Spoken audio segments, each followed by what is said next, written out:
अच्छा रखने वाली सबसे अच्छी चीज जो आपके घर में है वो है तेल। तेल तेल वो जिसमें आप सब्जियां बनाते हैं। लेकिन उन्होंने एक शब्द पर जोर दिया है कि तेल का माने शुद्ध तेल।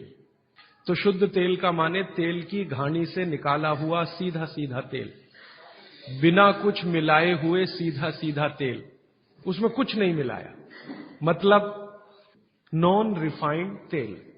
तो भागवत जी का निवेदन है कि आप तेल शुद्ध खाइए, माने रिफाइंड तेल मत खाइए, डबल रिफाइंड तेल मत खाइए। अब आप कहेंगे जी क्यों नहीं खाएं, डॉक्टर तो यही बोलते हैं कि रिफाइंड खाओ, डबल रिफाइंड खाओ तो आपको हृदय घात नहीं आएगा वगैरह वगैरह। ये जो रिफाइंड तेल है, मैंने इनको देखा है कैसे रिफाइंड किया जाता है। आप भी देख लें, कभी मौका मिले तो बहुत अच्छा होगा।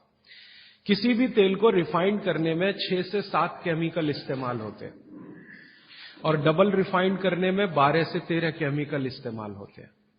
वो सब केमिकल मनुष्य के द्वारा बनाए गए हैं प्रयोगशाला में। भगवान का बनाया हुआ एक भी केमिकल तेल को रिफाइंड नहीं कर सकता।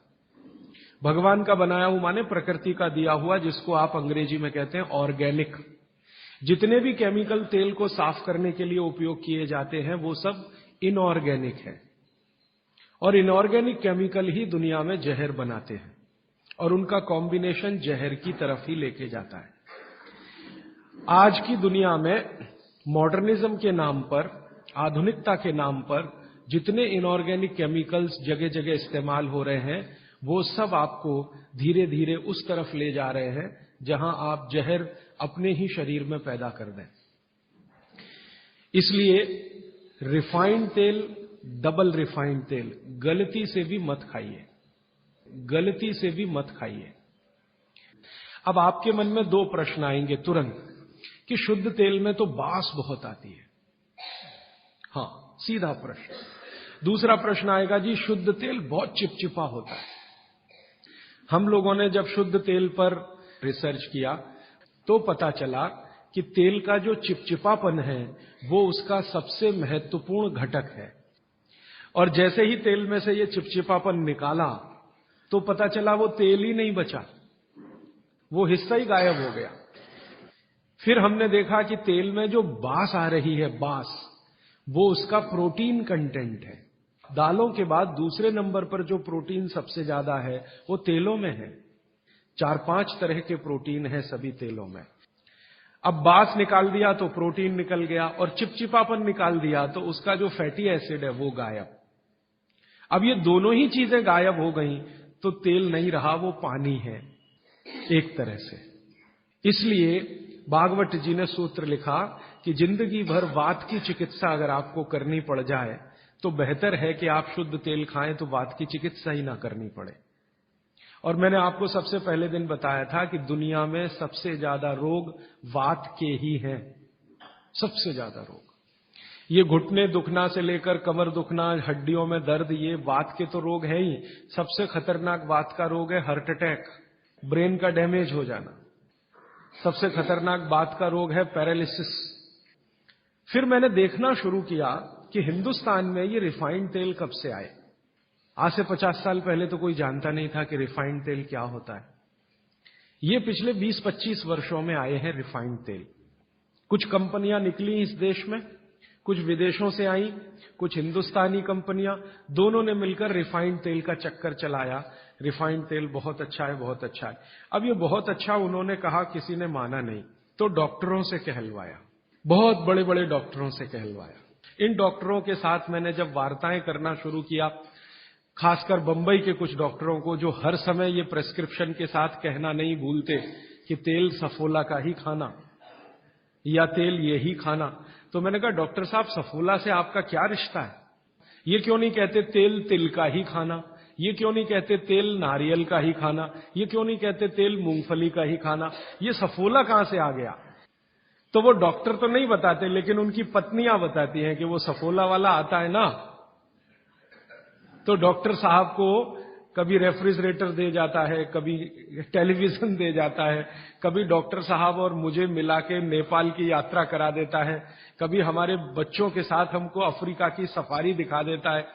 तो ये है चक्कर सारा कि एक तरह से किकबैक डॉक्टर साहब को प्रत्यक्ष और परोक्ष रूप से मिल रही है, इसलिए डॉक्टर साहब बार बार कह रहे हैं कि सफोला का तेल खाना।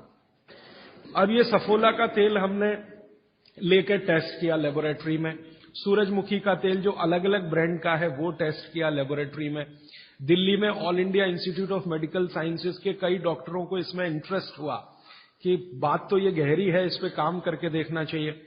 तो वो डॉक्टरों ने जो कुछ भी निकाल के दिया है रिसर्च के रूप में, है तो बहुत मोटा हिस्सा, अगर बात करूं तो बहुत दिन बीत जाएंगे, उसका निष्कर्ष एक वाक्य में बता देता हूं कि तेल में जैसे ही आप बांस को निकालेंगे और उसका चिपचिपापन हटाएंगे, वो तेल ही नहीं रहता, तेल के सारे महत्वपूर्ण घटक निकल जाते हैं। और डबल रिफाइंड में तो कुछ भी नहीं बचता। डबल रिफाइंड तो बिल्कुल छूछ है, कुछ है ही नहीं उसमें, और आप उसको खा रहे हैं। तो तेल के माध्यम से शरीर को जो कुछ चाहिए वो मिलता नहीं। आप बोलेंगे जी तेल के माध्यम से हमारे शरीर को क्या मिलता है? मैं बार बार एक शब्द पे आपको ध्यान लाया, HDL, हाई डेंसिटी लिपोप्रोटीन, ये तेलों में से ही आता है आपके शरीर में। वैसे तो ये लीवर में बनता है, लेकिन तेल खाएं तब, खाएंगे नहीं तो बनेगा नहीं है।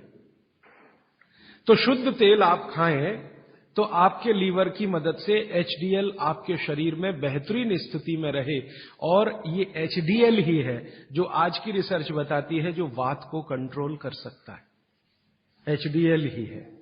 तो आधुनिक विज्ञान का ये HDL और 3500 साल पहले के विज्ञान बागभट्ट चिकित्सा का तेल, ये दोनों एक ही चीजें हैं। तो आप शुद्ध तेल खाएं तो HDL अच्छा रहे, HDL अच्छा रहे, जिंदगी में हार्ट अटैक आने की कोई संभावना नहीं, आप निसंकोच अपना जीवन बिताइए। फिर एक और महत्व की बात, हमने हमारे कुछ दोस्त लोग हैं इस अभियान में जुड़े हुए, उनके ऊपर एक्सपेरिमेंट किए। खासकर छत्तीसगढ़ में हमारे कुछ मित्र हैं। मैंने कहा भाई आप ऐसा करो, चिकित्सा करनी है तो बागभट्ट की करो। हाँ ठीक है करेंगे। तुम डॉक्टर बंद कर दो। हाँ बंद कर देंगे। तो ऐसे हमने कुछ हमारे दोस्त इकट्ठे किए जिनको बहुत ज्यादा समस्या है कोलेस्ट्रॉल की, बहुत ज्यादा समस्या है ट्राइग्लिसराइड की, बहुत ज्यादा समस्या है हाई बीपी की। ऐसे कुछ लोग इकट्ठे किए और छत्तीसगढ़ में ये इसलिए किया कि छत्तीसगढ़ भारत में ऐसा एक राज्य है जहां शुद्ध तेल अभी भी मिलता है। गांव-गांव में तेल निकालने वाली घानियां हैं, आसानी से तेल उपलब्ध है और आसानी से सरसों भी उपलब्ध है, मूंगफली भी उपलब्ध है। तो वहां करने का ये एक ही प्रयोजन था और ये लगभग हम 3-3.5 साल से कर रहे हैं। अभी भी ये चालू है, हमारा काम बंद नहीं हुआ है। तो वहां हमने जिन जिन लोगों को शुद्ध तेल पर लाया उनका ये बंद करा दिया, रिफाइंड और डबल रिफाइंड, और शुद्ध तेल पर वो आते गए।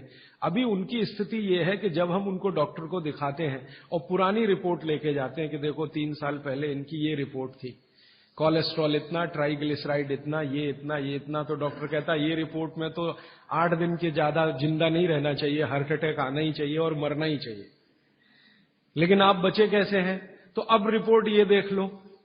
आज की रिपोर्ट उनको दिखाते हैं तो वो कहते हैं कि मिरेकल है, ये मिरेकल कुछ नहीं है, चमत्कार कुछ नहीं, बस एक ही है कि शुद्ध तेल खाया उन्होंने और जो तेल के घटक होते हैं वो भरपूर मात्रा में उनके शरीर को मिले, इसलिए उनके ट्राइग्लिसराइड्स लेवल कम हुए, कोलेस्ट्रॉल लेवल माने VLDL, LDL कोलेस्ट्रॉल लेवल कम हुए, HDL उनका बहुत तेजी से बढ़ा, ब्लड प्रेशर उनका अपने आप कम हुआ, हार्ट अटैक आने की जो कंडीशन बनी हुई थी वो पूरी तरह से खत्म हुई।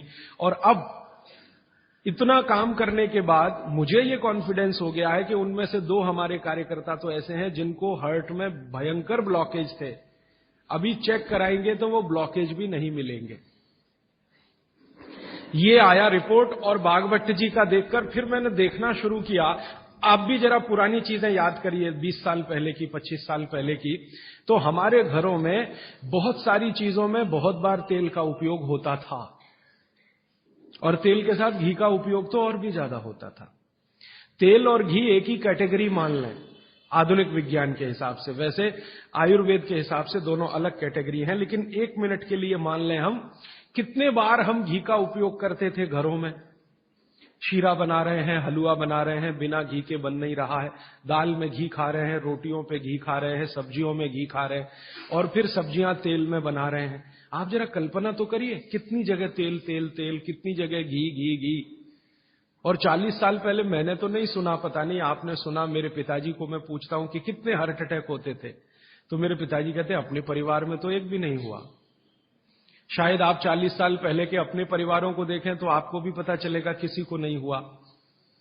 तो जब उतना हम तेल और घी उपयोग कर रहे थे अपने दैनिक जीवन में, हमको हार्ट अटैक नहीं हो रहे थे। ये पिछले 10-12 वर्षों में क्या ऐसा हो गया जो इतने हार्ट अटैक हो रहे हैं? परसों किसी ने मुझे कहा कि 17 साल के एक बच्चे ने हार्ट का ऑपरेशन कराया अभी यहां चेन्नई में, अपोलो में या पता नहीं कहां। अब 17 साल की उम्र में आपको बाईपास करवाना पड़े, एंजियोप्लास्टी करानी पड़े, ये तो दुखद स्थिति है। और ये दुखद स्थिति बहुत दिन समझने के बाद पैदा हुई है रिफाइंड तेलों से, डबल रिफाइंड तेलों से। तो भागवत सूत्र के अनुसार आज मैं आपको विनती करता हूं कि जिंदगी भर वात की बीमारियों से अगर बचना है आपको, तो तेल शुद्ध खाइए, तेल एकदम शुद्ध खाइए। अब आपका तुरंत अगला प्रश्न आएगा, जी चेन्नई में मिलता नहीं, दुनिया में ऐसी कोई चीज नहीं है जो कहीं ना मिले। अर्थशास्त्र ये कहता है कि आप डिमांड खड़ी करो, हर चीज की सप्लाई होती है। जब रिफाइंड और डबल रिफाइंड तेल बिक सकता है तो शुद्ध तेल भी यहीं मिलेगा। आप जितने लोग यहां बैठे हैं, अगर आप ही आज संकल्प कर लें कि हम तो शुद्ध तेल ही खाएंगे, कल से देखना बहुत सारी यहां ऑयल मिलें लग जाएंगी, तेल निकालने वाली मिलें लग जाएंगी। और अब घानी लगाना बहुत ही आसान है। पहले एक जमाना था जब घानी लगाओ तो खर्चा बहुत होता था। अब तो 20-25 हजार रुपए की छोटी मशीन आती है और उसी मशीन में सब तरह के तेल निकल सकते हैं। अलग अलग मशीन भी लगाने की जरूरत नहीं। आप चाहें तो घानी भी लगा सकते हैं, वो तो 18-20 हजार की ही आती है, बैल से चलने वाली घानी। वो अब महंगी नहीं रह गई है और बहुत आसानी से तेल निकल आता है। तो इसलिए आप तेल शुद्ध की तरफ बढ़ जाइए। और मैं आपको जो रिसर्च कहती है वो कह रहा हूं कि जिस तेल में चिपचिपापन जितना ज्यादा होगा वो आपके लिए उतना ही उपयोगी है, जिस तेल में बास जितनी ज्यादा होगी वो उतनी ही उपयोगी है। सरसों के तेल के बारे में सारे डॉक्टर्स ऑल इंडिया इंस्टीट्यूट के जो रिसर्च कर चुके हैं वो ये कहते हैं, सरसों के तेल का डब्बा मुंह पे लगाओ और जो आंख में से आंसू तुरंत ना निकलें तो समझ लो वो नकली है।